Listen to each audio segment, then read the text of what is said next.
Friends of the Divine Mercy Missionaries presents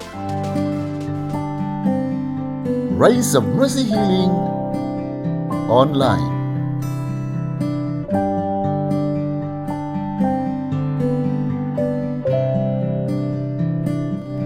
Friends, let's welcome, with all the love and mercy of the Lord, Kuya Rene.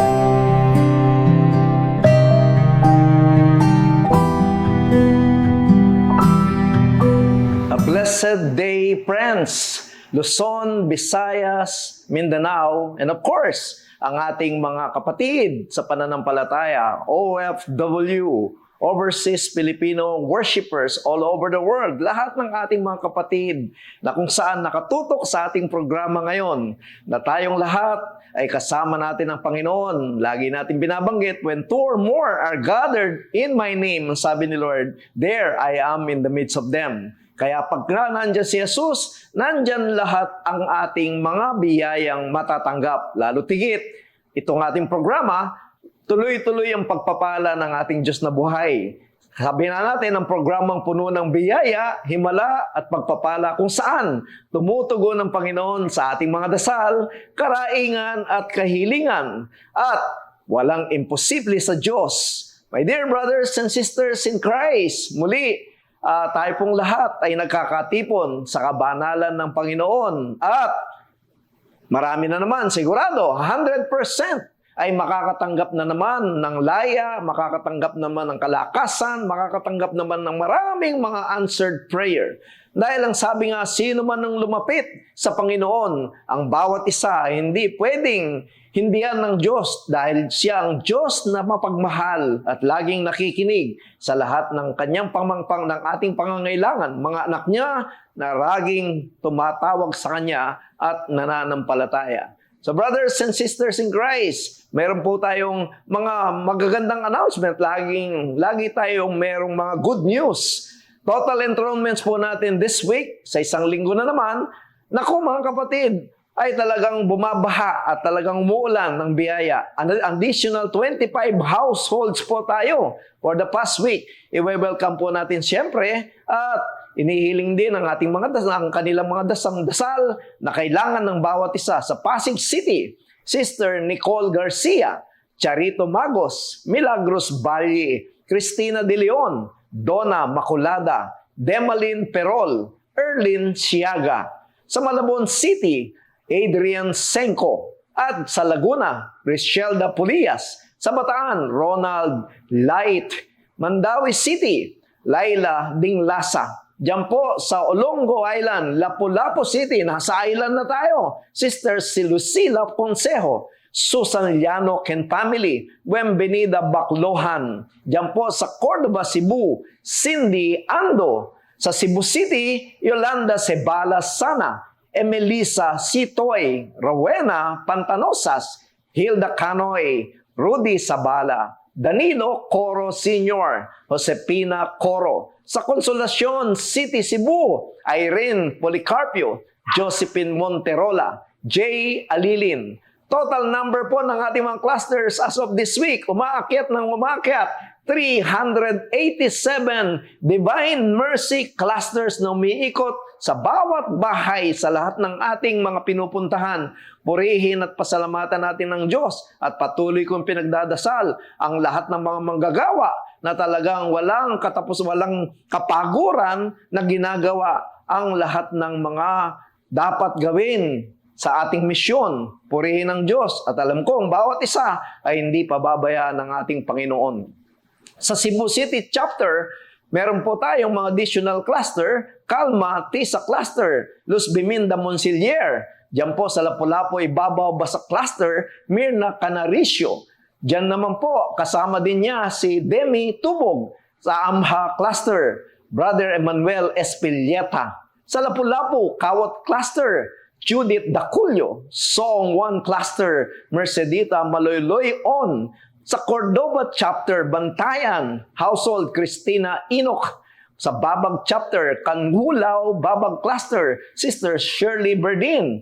At si Sister Joselia Ben C. Sa Consolacion Chapter, sa Juba, Hubay, Liloan Cluster, Sister Eileen Rabanes sa Purok Calachuchi Cluster, Lolita Gabiana and Family, at si Henelo Sabala. Sa Mandawi Chapter, Upper Tawasan Cluster, Nanet Siedo. Sa Tipolo Cluster, Sister Lorinda Brucal. Sa Laguna area, Kalumpang, Nagkarlan Cluster, Household Sister Joby Madrilejos, Kalumpang Liliw Cluster, sa Sister Lorely Mijares.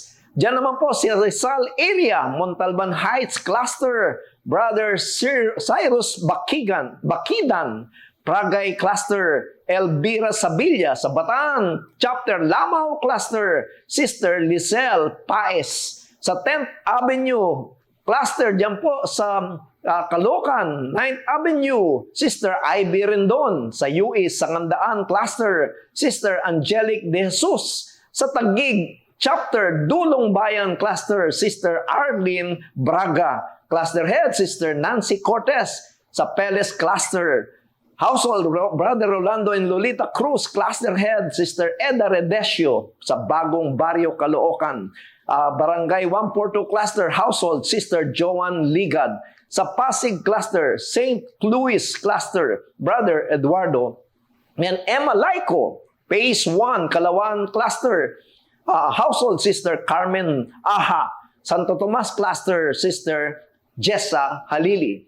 Sa Commonwealth, Quezon City, SNHS Cluster, Household, Sister Cheryl Torres. Sa Creekside Cluster, Household, Hangilita Castañeda. Sa San Diego Cluster, Household, Sister Princess Masapol. Total enrollments, mga kapatid, Household, 78,030. Sa Corporate, 550. Sa Small Business Establishment, 751. Total enrollments, mga kapatid, 79,331. Malapit na ang 80,000. Biyaya at pagpapala ng Diyos at tunay nga ng Diyos ay talagang tuloy-tuloy ang kanyang pag-ulan ng biyaya sa ating mga kapatid, sa ating misyon, at sa lahat ng naaakyatan. So brothers and sisters in Christ, yung pong mga interesado para sa ating enrollments, ay gusto niyo mag-request na makapag-enroll anywhere, basta ay naaabutin ng ating programa, ay welcome po ang bawat isa sa enrollment, sa prayer request, sa counseling. Yung nga po palang prayer request, pagka po kayo ay humingi ng prayer request, ito po ay 2 linggo po na ito'y pinagpagdarasal 8 beses, ay 6 na beses ang araw. Alas 8 ng umaga, alas 10 ng umaga, alas 12 ng tanghali, alas 3 the great hour of mercy, alas 6 ng gabi, at alas 8 ng gabi. Pwera pa o yung kasama pa rin yung ating mga believers fellowship at marami pang mga prayers, intention. Yan po, kasama din of course sa ating Race of Mercy pinagdarasal. Lalong mas powerful kapag sama-sama tayo nagpupurit, nagpapasalamat, inaangat, itinataas ang ating mga prayer. Huwag po kayong aalis, lagi po kayong tutugon sa ating programa sa Race of Mercy. Napakarami pong miracles and wonders. Talaga pong walang puknat ang biyaya ng Panginoon. Para sa counseling and community chapter, gusto nyo, you may contact us. Kita nyo po yan sa ating screen.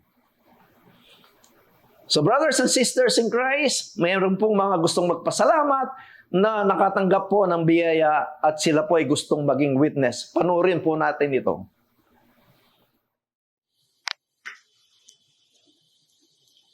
Blessed day, brothers and sisters. Akong i-share mahitungod sa kayo sa Ginoo. Kay iya jung gitubag ang akong mga pag-ampo. Una, pagkamatay sa akong bana nga hapon dito sa Japan. Naglibog ko unsay akong angay buhaton. Kay grabe kay instrikto ang Japan. Dili makasulod ug wala kay residence card. Naguol ko isip usa ka asawa. Kay wala ko sa iyang kiliran. Ug gitambagan ko sa akong igsuon nga usa ka cluster head. Nga dili angay mawagtangan og paglaom kay naara si Divine Mercy. Tuod man iya kong gitudluan sa chaplet og 3 o'clock prayer. Og iya kong gipaapil sa prayer warrior. Og sa tanang kalihukan sa community. Praise the Lord, nagrant akong emergency visa. Og gihan ay niya ang tanan. Negative pa jud ang tanan nakong swab results. Og nakaabot ko sa Japan nga walay kakulian. Bisan na anak ko sa Japan, padayon ko sa pag-join sa tanang mga kalihukan. Prayer Warriors, Jacob's Well, Believers Fellowship, labi na gyud sa Race of Mercy Healing Online. Mao ni nakatabang nako nga nalig-on ko sa mga pagsuway ug nahimong masaligon sa Ginoo. Human sa akong 3 months stay didto, nabalaka na pud ko unsaon nako pag-uli kay ni-instricto balik ang Cebu. Unya ang mga direct flights kansilado. Gitambagan na pud ko sa akong igsuon nga magnovena. Tuod man, God is so faithful to His promise. Nadayon jud ug wala na cancel ang direct flight nako. Unya negative gihapon ang tanan nakong swab results. Karon, malipayon ko, mapasalamaton ko sa Ginoo labi na gyud sa Friends of the Divine Mercy Community nga nahimo kong active member niini. Salamat Prayer Warriors o kay Brother Rene Tumang nga maoy gihimong instrumento sa Ginoo diri kanako. God bless mga igsoon. Jesus, I trust in you. Good evening, brothers and sisters. Nagpapasalamat po ako sa mabathalang awa ng Diyos sa kagalingan na ibinigay sa aming mag-ama. We were diagnosed for having COVID-19 September 7. And after 2 weeks of quarantine, September 21, we were finally diagnosed negative. This is about the story of a father and son. After my conversion from my addiction, nagsimula ang kaligtasan ng Diyos. Nung isinabuhay ko ang habag, awa at pagmamahal, the central message of the Bible, ang katauhan ng ating Panginoon. Yung mga hindi ko nagawa before, it's because of my addiction, nagawa ko during this quarantine, nung kami nagkaroon ng pagsubok sa buhay. Damayan, kabutihan, pagmamahalan, awa, pag-aasikaso. It's not just about what is negative because it brought us a positive effect. Healing, not just physically, but emotionally and spiritually sa awa at grasya ng Panginoon. We learned to pray together. Sa gitna ng pandemya, let us not look what is negative or let us look what is positive. And do not ever focus on the virus, but kung ano ang magandang maidudulot nito. I am Brother Ari Sanchez. I am healed from COVID-19. Salamat, Brother Rene.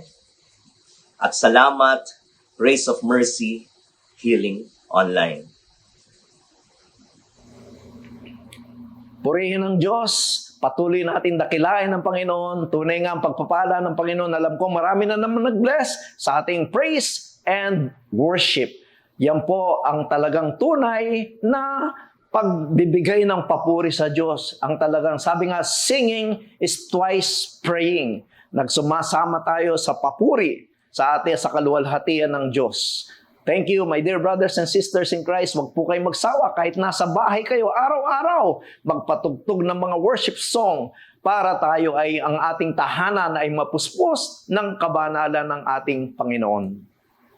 So brothers and sisters in Christ, patuloy po tayo sa ating programa at napakaganda ng ating pag-uusapan dahil ito po ang ating nararanasan sa araw-araw. Araw-araw, hindi po linggo-linggo. Araw-araw po ang napakaraming nagbibigay ng mga testimony sa ating ministry ay talagang ang Panginoon ay talagang nagbubuhos ng biyaya. Wala kaming pagsidlan ng mga natatanggap naming mga istorya ng pagpapala mula sa ating Panginoon. Pag-uusapan po natin, miracles of divine mercy do happen. Nangyayari po yan, my dear brothers and sisters in Christ. Lalo na nitong pandemya, nitong crisis, ay nagdoble-doble, nagtriple na ang mga nakikita nating mga na-experience ng ating mga kapatid. Hindi po kami ang nagsasabi lang. Bawat linggo, iba't iba ang mga testimony ng ating mga kapatid. Ito po ang aking bahagi sa bawat isa sa atin. Bakit nga ba napakaraming miracles and wonders? Ito ba'y dapat paniwalaan? Marami po kasing hindi rin naniniwala sa mga miracles of the Lord. Pero bibigyan ko po kayo ng mga background na ating pagnilay-nilayan. Ang ating Catholic Church, the Catholic Church, sabi dito, believes miracles are works of God, either directly or through the prayers and intercessions of a specific saint or saints. Na ito naman ang talagang ating mga nakagisnan. Ito po ang katuruan ng ating banal na simbahan, ng ating inang simbahan. Katuruan po yan. At yan ay ginawa naman ni Jesus sa kanyang paglalakbay, sa ating misyon, sa kanyang pagdating sa ating lahat upang iligtas ang bawat isa sa atin.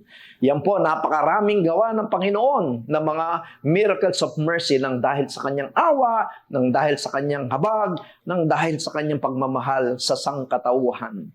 Sabi nga rito, in Christian theology, the gift of miracles is among the spiritual gifts, charismata, which is mentioned by St. Paul in his first epistle to the Corinthians. As a charism, the gift is imparted to individuals by the power of the Holy Spirit. Yan. Mula sa kapangyarihan ng banal na Espiritu Santo, nagkakaroon tayo ng gift na talagang pinagkakalob ng Panginoon sa bawat isa na kanyang gagamitin para ito ay sa tiwala at pananampalataya ng kanyang mga anak.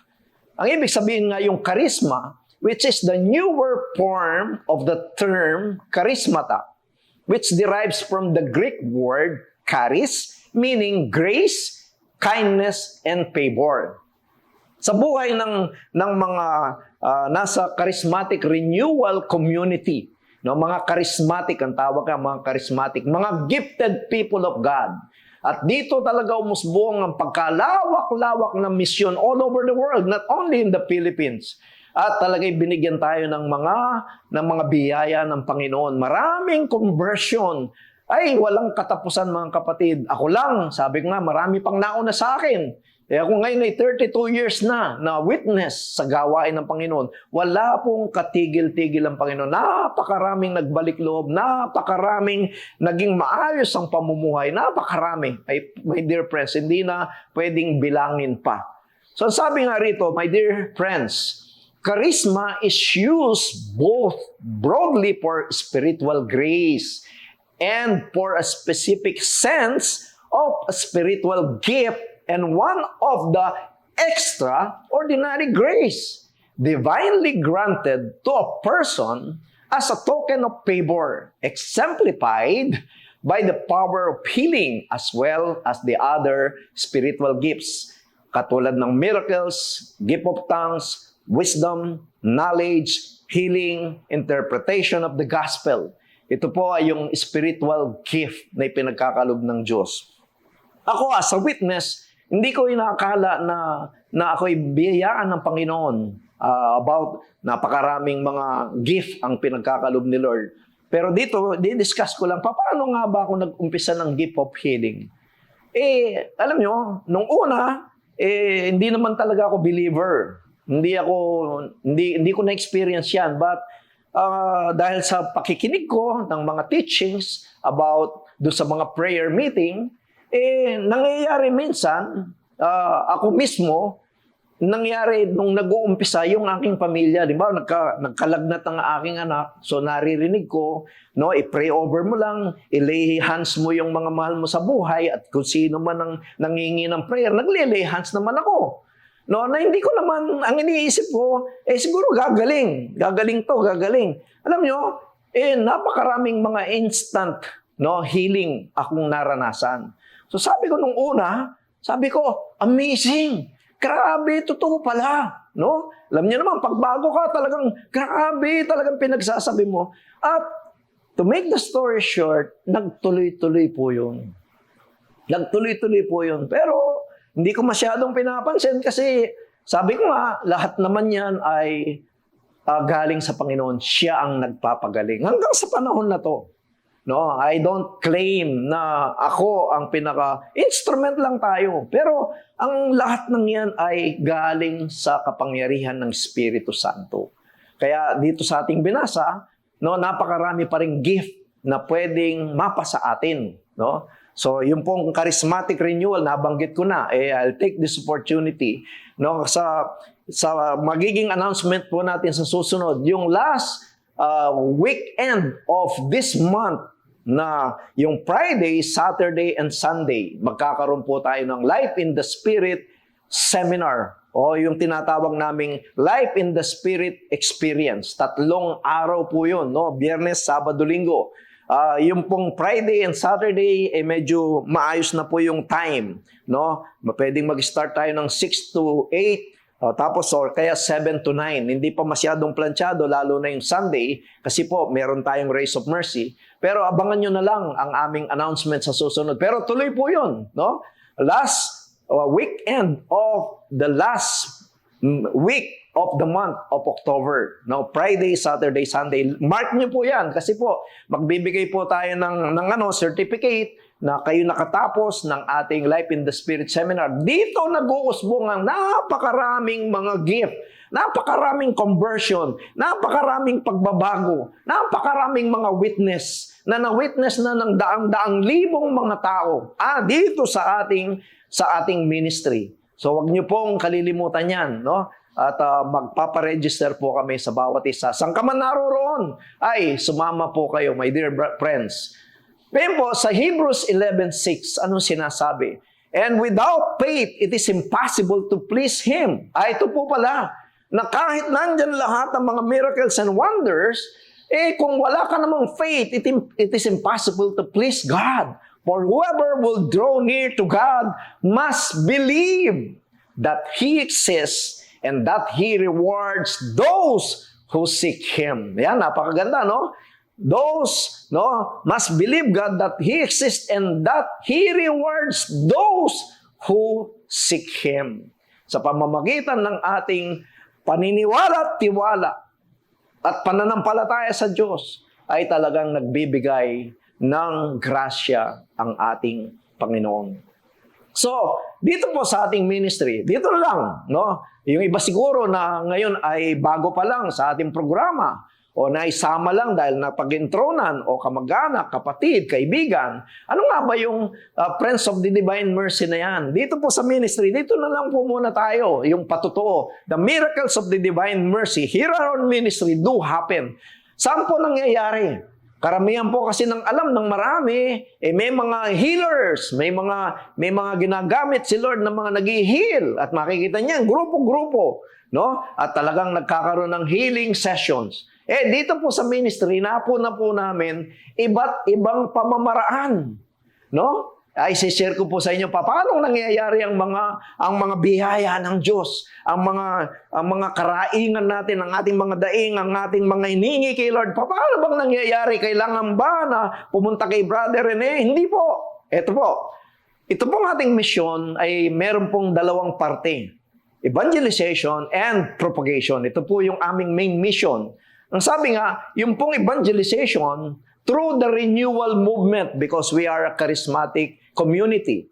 Kaya nag-hold kami ng Life in the Spirit seminars. Meron ding mga believers fellowship or prayer meetings, no? Sa bawat chapter, we have 24 chapters as of now na nagkakaroon ng mga prayer meetings every week sa iba't ibang mga lugar, no?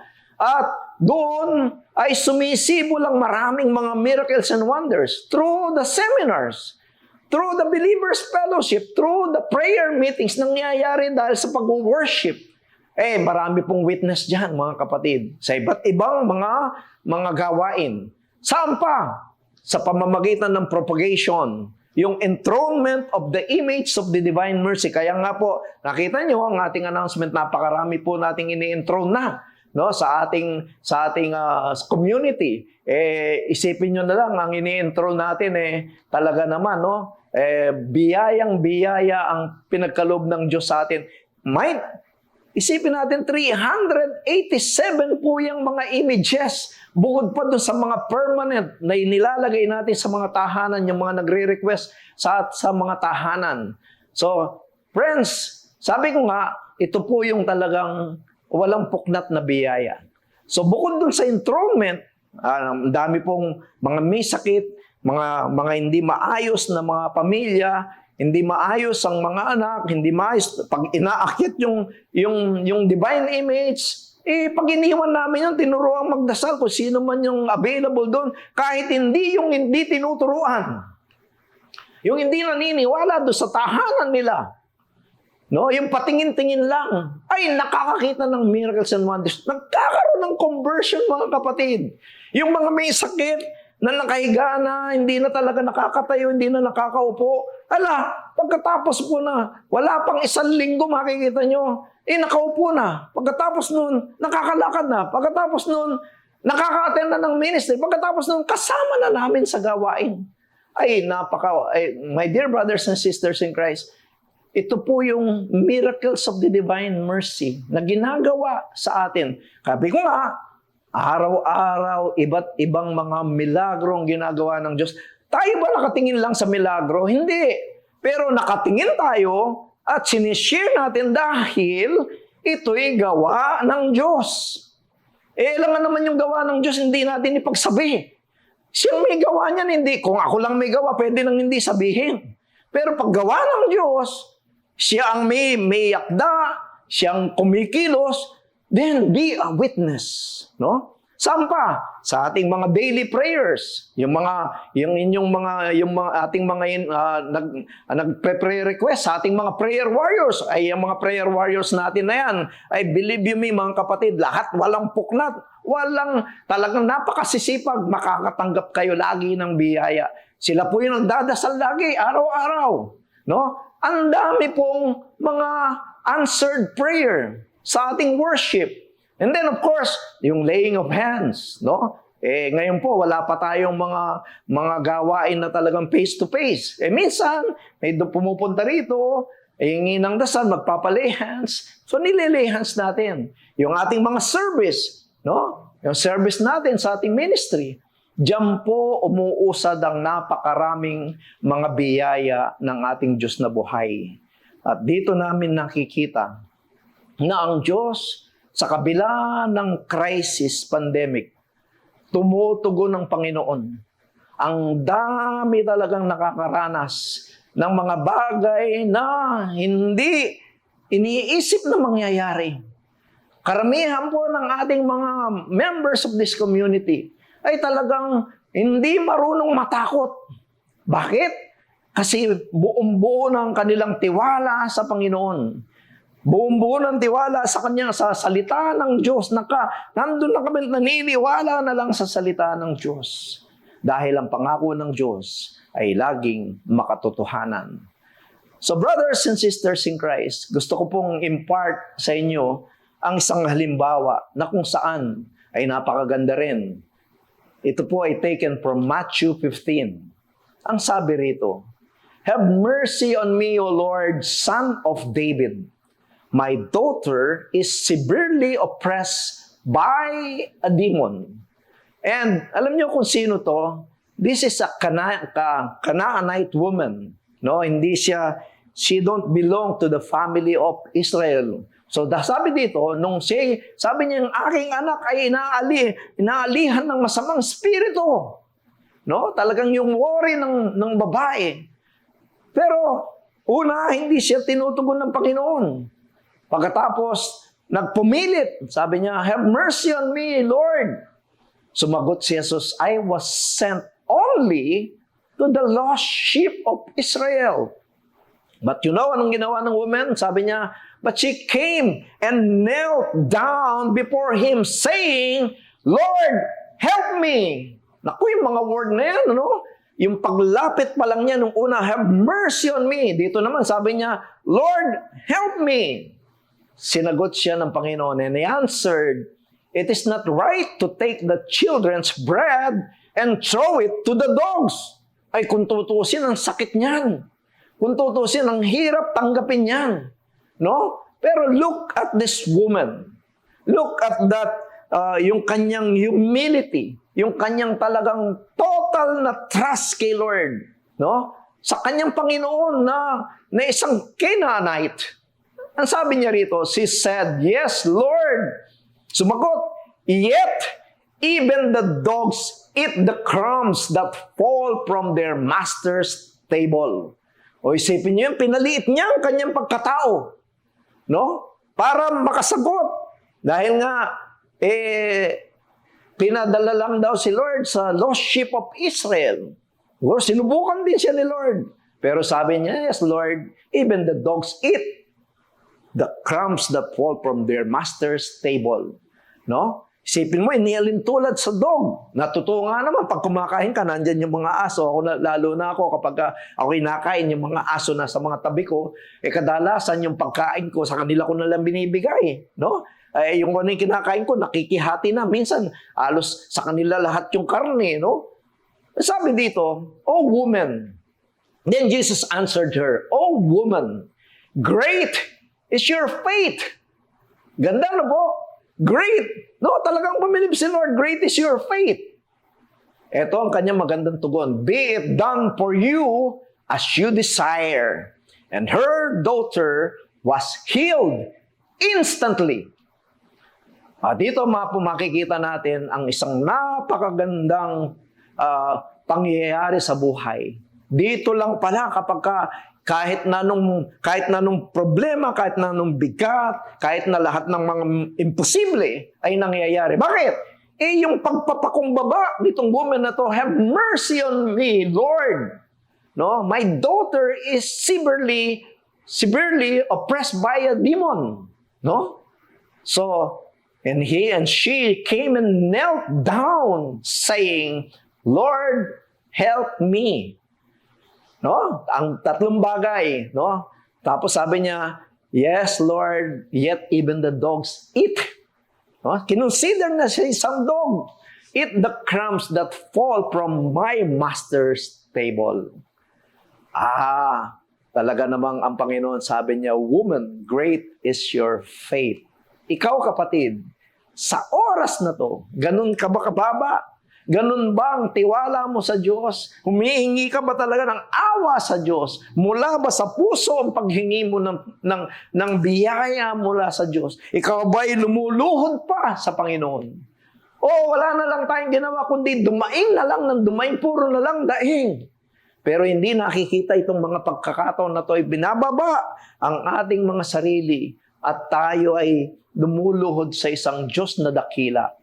So brothers and sisters, Jesus was overwhelmed by the faith of the woman.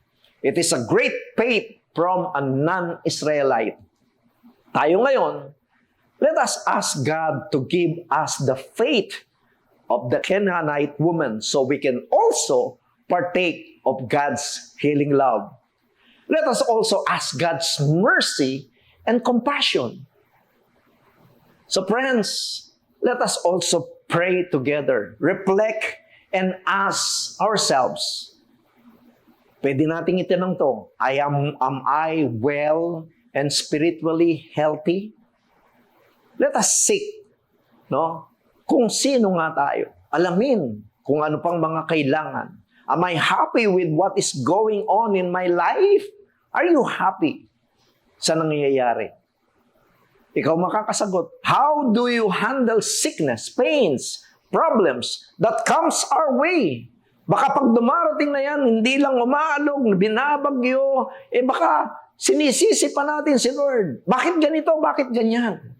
Instead of binababa natin ang sarili at bahala ka, Panginoon, alam ko na hindi mo kami pababayaan dahil ikaw ang aking Diyos na buhay. Ikaw ang dakilang manggagamot. Ikaw ang talaga magbibigay sa amin ng buhay. No? At doon makikita ng Panginoon, a man of great faith, woman of great faith. Pwede pang tanong natin, do I trust the Lord at all times? Nagkakaroon ba tayo ng trust kay Lord? Do I have the same faith like the Canaanite woman? Do I really believe that nothing is impossible to God? That He can heal me and restore me to health? And that He will always provide what we need? Ito po yung mga maraming katanungan sa ating buhay. Most of the time sa ating paglapit sa Diyos, tignan din natin ang ating mga sarili. My dear brothers and sisters in Christ, tayo na nandito, na nakakatipon ngayon, let us ask the Lord, the divine mercy. Let us ask for a miracle that it may happen today in our lives. Hindi nang dahil tayo'y worthy. We are all unworthy. Pero si Lord, ang tinitingnan niya lagi, yung pananampalataya, yung pagpapakumbaba, yung pagtanggap na siyang ating Panginoon. Yan naman ang tinitingnan niya, kapatid. Kasi kung hindi ka naman naniniwala sa Kanya, sabi nga, it is impossible to please God. So friends, sa oras na to, alam kong marami kang inihiling, tayong lahat, yung libo, bawat linggo, libo-libo, ang mga mingi ng ating prayers. Sumama ka sa ating dasal. Itaas mo rin ang iyong dasal sa Panginoon. Habang nagdadasal, tayong lahat, nagpupurit, nagpapasalamat, taas natin. Ilagay natin sa paanan ng Panginoon ang ating mga karaingan, mga kahilingan, mga pains, worries, problems, persecutions, trials, tribulations. Maniwala ka lang, magtiwala ka lang. Tayo tumugon, humiling. Kung kinakailangan, we have to kneel down to Jesus. Let's do it. Because God is a merciful God, a compassionate God, a healing God. Tayong lahat, let us pray together. In the name of the Father, and of the Son, and of the Holy Spirit. Amen. Sa aking pagtaas ng kamay, kapatid, I am now laying my hands to everybody. Tanggapin mo ang biyaya ng buhay. Biyaya ng pagpapala ng Panginoon mula sa kalangitan. Biyaya ng pagmamahal. Biyaya ng kapatawaran sa ating mga sala ng Panginoon mula sa kalangitan. Siya ngayon ang siyang nagbibigay ng tugon sa lahat ng ating mga karaingan. Manampalataya ka lang. Sa mga oras na to, aming Diyos na buhay, tinataas namin ang aming mga kamay. Tanda ng aming pagbibigay ng galang, papuri, pasasalamat, pagsamba sa iyo. Ano man ang aming mga dasal, O Diyos, pakinggan mo ang bawat isa sa amin. Maawa po kayo sa amin. At sa lahat naman po na binibigyan mo kaming nagpapasalamat din sa aming mga tinanggap na mga biyaya, pagpapala mula sa iyo, O Diyos. Patuloy mo kaming kalingain. Huwag mo kaming bitawan, O Diyos. Patuloy mo kaming hingahan ng iyong hininga. Patuloy mo, Lord, patakan ang aming mga dugo ng kahit na isang patak lang, Lord, na maging kasama sa aming dugo, na umiikot, umiinog sa aming buhay upang kaming mabuhay. Tulungan mo bawat isa sa amin, O Diyos.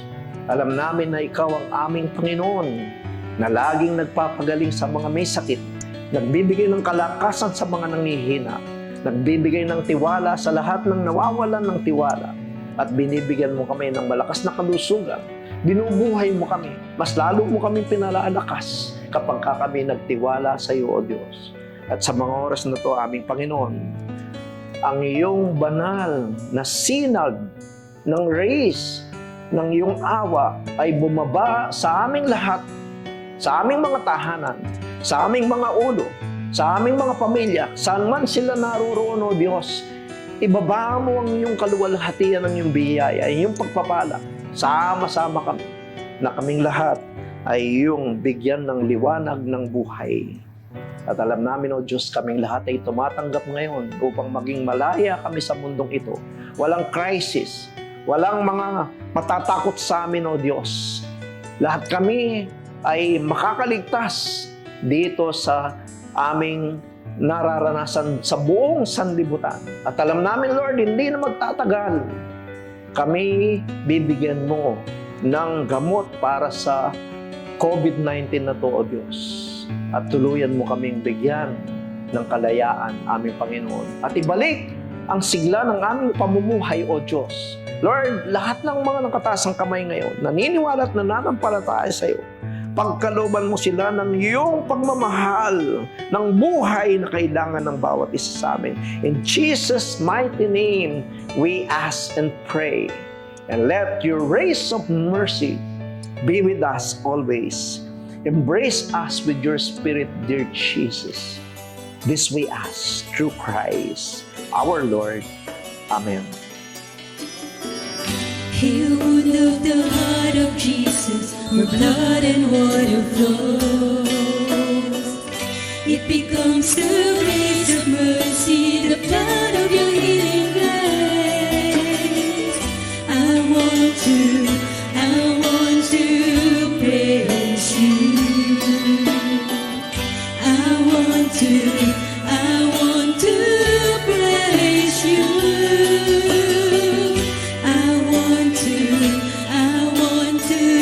praise you. I want to praise you.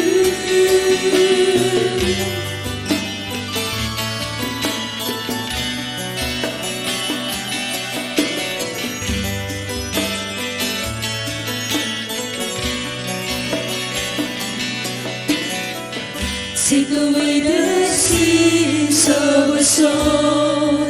Take away our burdens.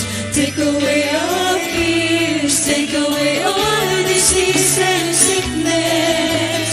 Nothing is impossible with you. Nothing is impossible with you.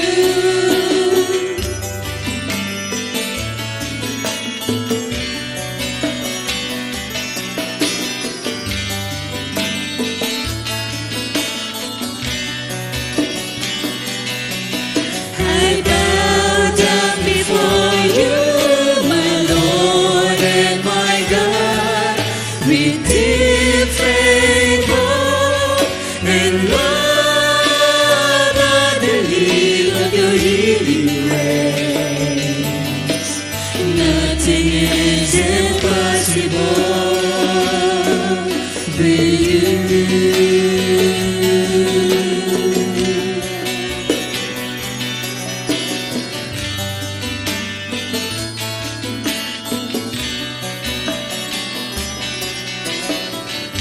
Take away the sins of our soul.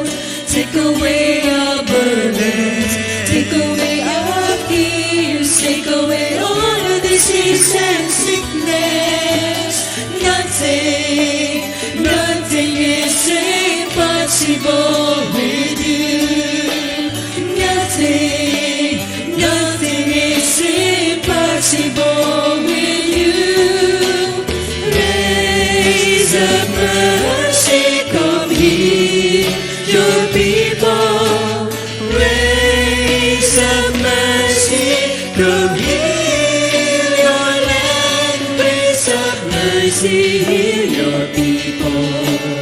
Rays of mercy, come heal your land.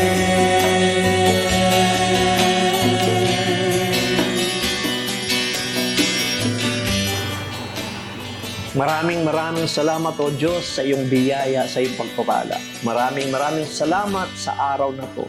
Maraming salamat dito sa aming programa, Lord, na lahat ng makapanood nito, maaaring hindi ngayon makakapanood, lahat ng makakapanood nito ay makatanggap ng iyong pagpapala. Patuloy kaming magdarasal, patuloy kaming magtitiwala sa iyo, aming Panginoon. At sa mga oras na to, tuluyan mo kaming pagkalooban ng iyong kaluwalhatian at ng iyong biyaya. Marami po salamat, Panginoon. So friends, my dear brothers and sisters in Christ, maraming salamat po sa inyong pagtutok, sa inyong pagsubaybay. Huwag po natin kalilimutan, meron din po tayo sa YouTube channel. Tumutok po tayo lagi, every week. Dumadami po ang ating mga subscriber or na nanonood sa ating programa. Sama-sama po tayo. Pagdasal nyo rin po kami sa aming mga pangangailangan dahil talaga namang lalo po kaming maraming kailangan sa paglago ng aming ministry. Ay talaga namang kailangan namin ng maraming mga pangangailangan sa aming opisina, sa aming social media para mas mapaganda pa namin ang aming mga programa. Pagdasal niyo po kami, lalo na sa aming paglalakbay bilang mga lingkod. At sumama na rin kayo dahil ito po ay napakalaking biyaya mula sa Diyos. So friends, God bless, keep safe, and don't forget, walang imposible sa Diyos.